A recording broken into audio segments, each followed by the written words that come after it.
বাচ্চারা যেন বুঝতে পারে আজকে শবে বরাত।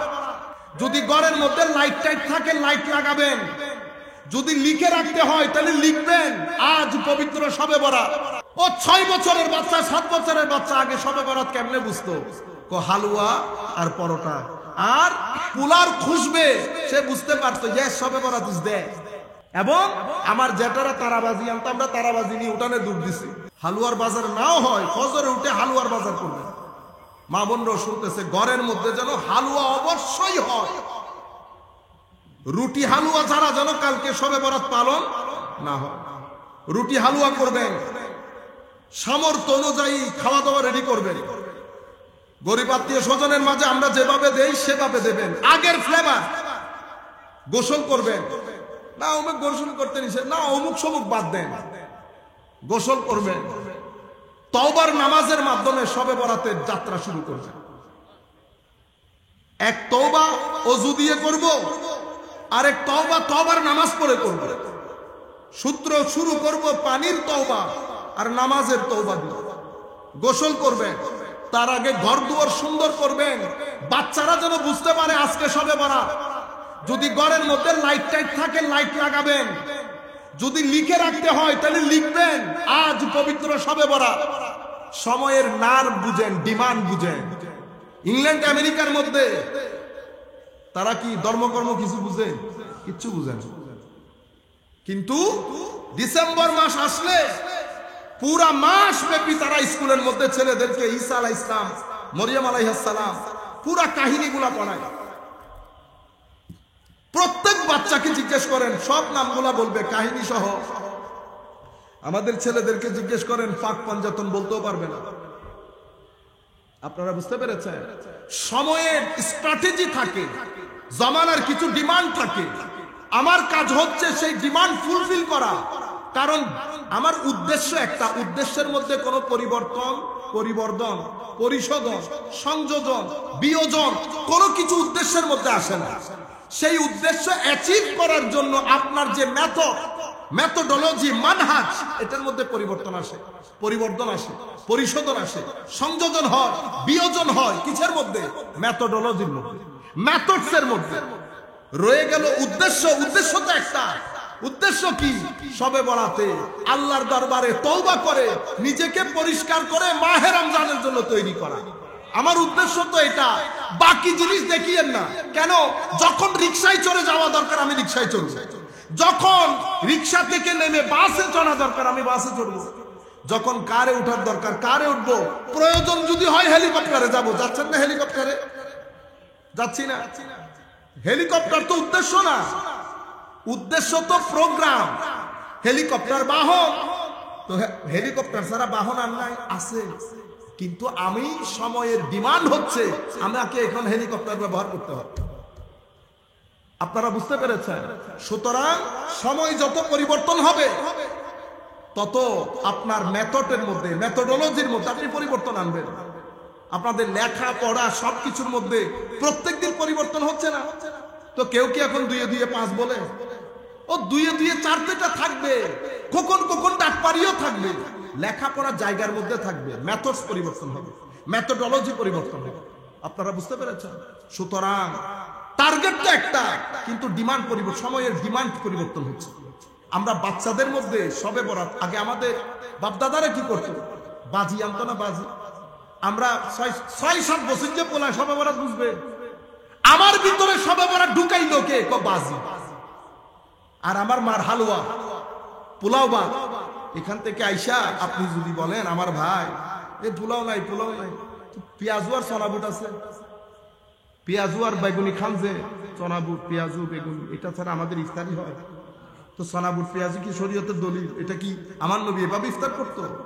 এটা আছে, এটাও বাদ দিলাম। আপনার ছেলে মেয়ের বিয়ে করতেছে, পোলাও রোজ ছাড়া আপনি কি সেখানে শুটকির বেগুন দিবেন? না, আমরা এগুলা করি না। আমাদের বাসার মধ্যে আমরা শুটকির বেগুন খাই, বিয়েটাও শুটকির বেগুন করবে কিরকম? Common sense. তো পাবনায় পাঠাই দিতে হবে আপনাকে।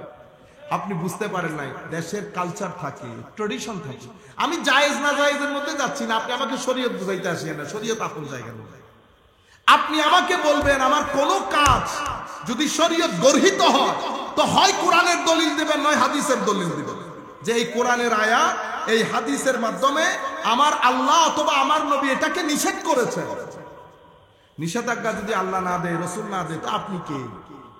আপনি কে? সুতরাং দুইটা জিনিস হওয়ার চেষ্টা করবেন না, না আল্লাহ হওয়ার চেষ্টা করবেন, না রসুল হওয়ার চেষ্টা করবেন। কারণ হা না করা, হা না করা এটা দুইজনের জিম্মায়। আল্লাহ হাকিকিভাবে ম্যানিফেস্টেটিভ রিপ্রেজেন্টেটিভ হিসেবে আমার নবী সাল্লাল্লাহু আলাইহি ওয়াসাল্লাম। আমি আপনাদেরকে যে জিনিসটা বোঝাতে চাচ্ছি, তাইলে শুরুটা কিভাবে করবেন? অবশ্যই হালুয়া পাকে মতো, অবশ্যই যার যার সামর্থ্য অনুযায়ী, যার যার সামর্থ্য অনুযায়ী পাশের গড়টর মধ্যে শেয়ার করবেন। মা বোনরা শুনতেছেন, শেয়ার করবেন। একটা দুইটা মানুষ হলেও বাইরে কালকে খাওয়াবেন। এবং বাচ্চারা সবে বরাত বুঝে মতো, ও 6 বছরের বাচ্চা 7 বছরের বাচ্চা আগে সবে বরাত কেমনে বুঝতো? হালুয়া আর পরোটা আর পোলার খুশবে, সে বুঝতে পারতো যে সবে বরাত দেয়। এবং আমার জেঠারা তারাবাজি আনতো, আমরা তারাবাজি নিয়ে উঠানে দূর দিছি। আপনি কোরআন শরীফ দেখতে গেছেন, চেক করতে গেছেন, ছাগল দিয়ে সুরাইয়া সুরাইয়া খাইতেছেন, তখন কোরআন হাদিস দেখার কথা মনে থাকে না? খাওয়ার সময় পুরা ছাগল একটারে বসাই দিছেন, বাসমতি চাউলের বিরিয়ানি, হ্যাঁ কাচ্চি, এটা খাওয়ার সময় আপনার মামে ছিল না শরীয়তের মধ্যে? এটা জায়েজ আছে কিনা? মাহফিল করেছে গুন্ডে গুন্ডে টাকা 2 লাখ 10 লাখ নিয়ে বাসায় চলে যাইতেছে, তখন হিসাব ছিল না? এটা শরীয়তের মধ্যে জায়েজ আছে কিনা? মানুষগুলোকে কেন ডিস্টার্ব করে? শরীয়তের মধ্যে জায়েজ না জায়েজ 1300 বছরের উলামায়ে কেরামের বুঝে আসে না। সম্মানিত উপস্থিতি, প্রত্যেক দেশের কালচার থাকে, ট্র্যাডিশন থাকে, প্রত্যেক দেশের নিজস্ব একটা স্বকীয়তা থাকে। আমার নবী সাল্লাল্লাহু আলাইহি ওয়াসাল্লাম যখন শরীয়তের ফাউন্ডেশন দিচ্ছেন, নবী সাল্লাল্লাহু আলাইহি ওয়াসাল্লাম, তা আমার নবী কি মদিনা শরীফের সমস্ত কালচার ট্র্যাডিশন তুলে সমুদ্রে নিক্ষেপ করেছেন? না।